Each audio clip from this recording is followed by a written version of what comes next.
Grateful that he's back in custody. The man accused of killing her boyfriend is back in cuffs following a judge's ruling Wednesday. Police say Stephen Morrison shot and killed Keyshawn Cage back in October. He was arrested in November for murder and tampering with evidence. His bail was set at $800,000. The Texas Code of Criminal Procedure says a person accused of a felony must be released or their bail must be reduced if the state doesn't present the trial to a grand jury within 90 days. In this case, the state didn't.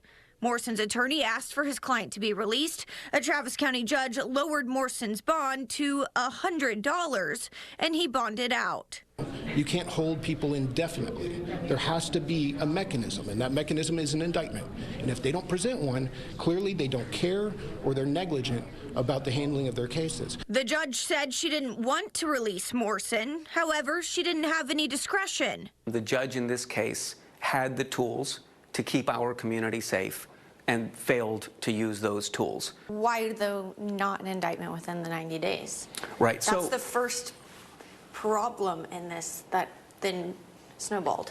Well, again, the law is clear that judges have the authority to address community safety in setting a bail once the indictment has been returned. But the indictment wasn't returned. No, that's not true. In this case, the indictment was returned prior to the court's hearing on the motion to reduce bail. But not in 90 days. That is correct. But again, the statute doesn't say, the law doesn't say that if you are not indicted within 90 days, you must be released no matter what.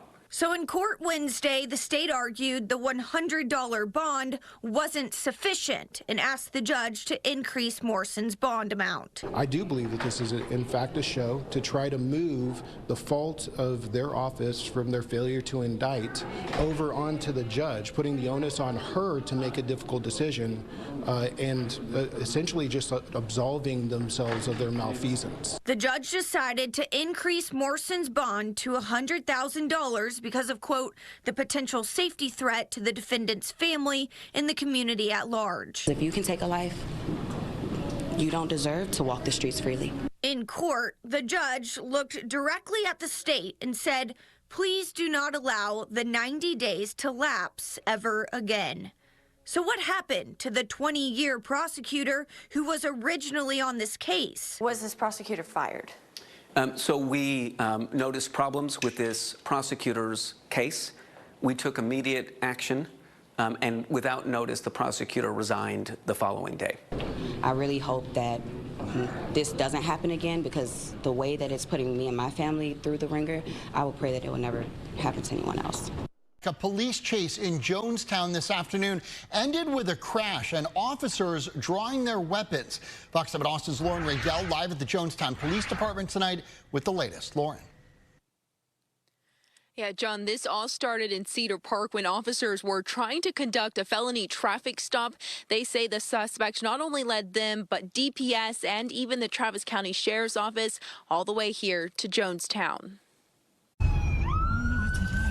I heard the sirens first, not sure where they were coming from, and then all of a sudden I saw this white truck just come barreling around the corner. Michelle Booth was near the intersection of 1431 and Nameless Road in Jonestown when she heard the sirens and started recording. He fishtailed, and all of a sudden here comes the cops right on his tail. Cedar Park Police and DPS say the driver in the vehicle was wanted for a felony. The suspect led officers from Cedar Park to Jonestown before DPS pinned the vehicle. Holy I don't know where they go.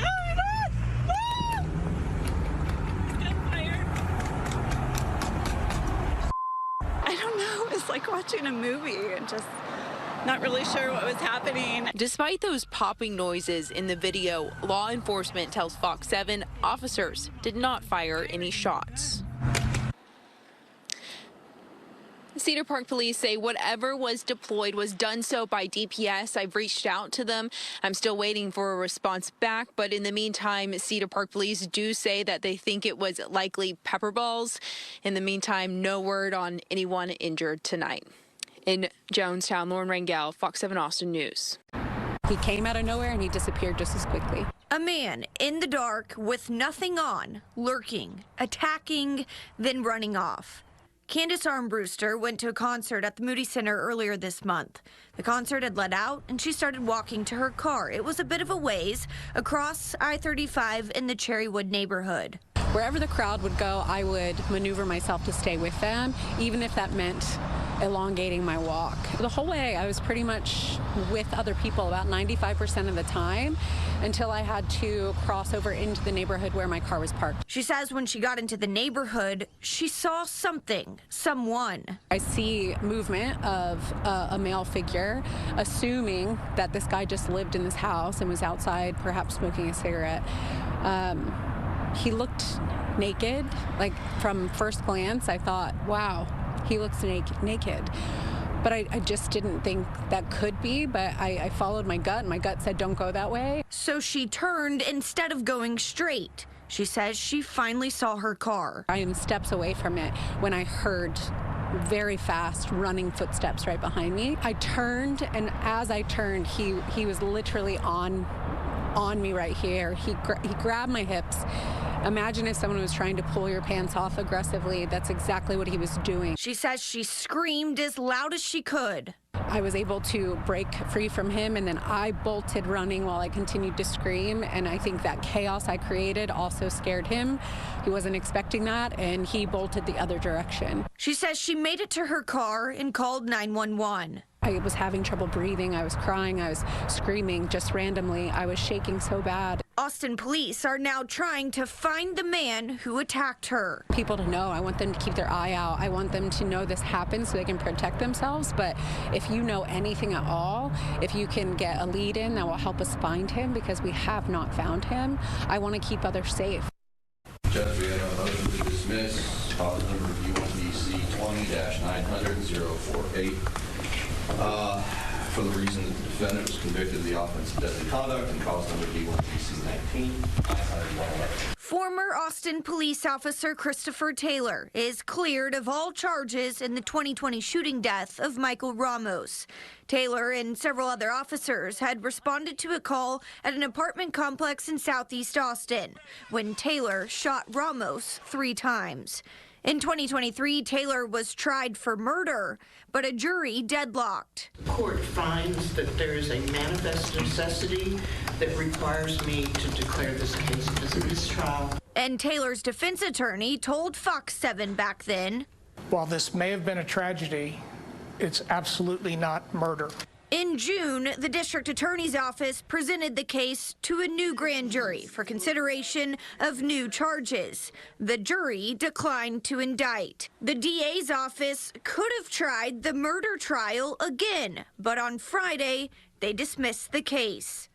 The court is going to grant the state's motion to dismiss. Taylor is still going through the appeals process for another officer-involved shooting case. He was convicted of deadly conduct, and back in December, he was sentenced to 2 years in prison for the 2019 shooting death of 46-year-old Morris Da Silva. A man's best friend, but for Buda resident Christian Figueroa, his French bulldogs mean so much more. I love the dogs. I mean, they're like my kids. He says on Saturday night, his house was broken into, the thieves taking nothing except 3 of his 4 French bulldogs. One of them walked to the back door and just kicked the door. And they went straight to the garage and took my doggy. They went straight for the dogs. That's so low of a person to take somebody's family. The video of the aftermath caught on a neighbor's camera. And this isn't the first time this has happened to Figueroa. He says a year and a half ago, he was robbed at gunpoint. They're asking me for money, but I didn't have no money, so they took my computer and some shoes that I had, and they took my dog. Figueroa says with the help of APD, they were able to locate her and get her home safely. But now one of the dogs who was stolen before was stolen once again, along with 2 of his other dogs. Now, a year and a half later, it's haunting me again. I'm just like, at this point, I'm like hopeless. I don't know if this time I'll get her back. How this is happening again, I'm just like, dang, I woke up to my nightmare again. And it's made an imprint on Figueroa. Now I'm at fear of even taking my dogs out, and I love the breed. Everybody loves the breed. Every time they see the breed, they go crazy from, oh my God, a Frenchie, a Frenchie. That's a reaction I get everywhere. APD says the pets are valuable. Other than being really cute, they do have a high monetary value. If you get a Frenchie from a reputable breeder with papers, they cost about $8,000. If you're doing a Facebook Marketplace deal, anywhere from $2,800 to $3,000. Just earlier this month, APD says a suspect showed up to the Walmart on Norwood Park in North Austin in a stolen red Corvette, pulled out a gun on some victims, and stole their French Bulldog puppy. Another instance happening on Shady Lane in East Austin. Police saying the suspect drove up and demanded the victim give up the French Bulldog, but when the victim refused, the suspect shot the victim in the foot and stole the dog.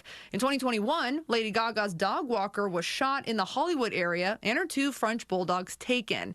Animal experts recommend getting your pets microchipped, keeping updated photos of your pets, and using the buddy system at night when walking your dog. For Figueroa, he's holding his 1 remaining Bulldog extra close tonight.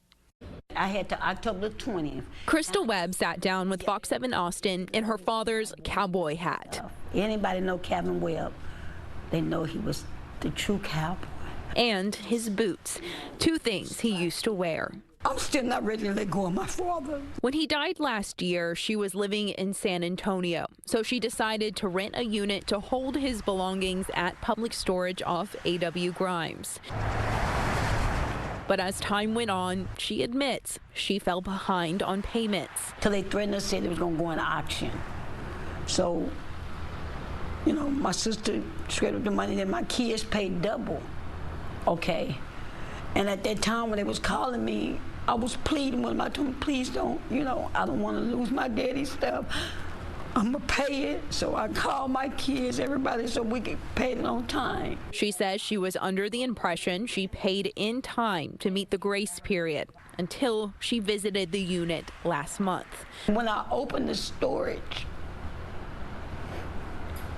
I just screamed. Because what we put in there wasn't in there, it was just like empty. Round Rock police confirmed she filed a report with them 6 days after first realizing her father's stuff went missing. They say the late payment happened in March, and Public Storage changed the lock on her unit. When she paid her overdue balance, they gave her a code to the new lock, but she didn't stop by the facility until last month, which means it could take time for investigators to comb through almost a year's worth of surveillance footage to figure out what happened. No one working inside Public Storage said they had the authority to answer my questions, and as of Thursday, Fox 7 is still waiting to hear back from corporate and the facility manager's office. Meanwhile, Webb sits and clings to what she has left of her father. His coats, his shoe, like what I got on of his now, it's like he's holding me. My daddy is holding me, and they took that from me, and I want answers. I want answers.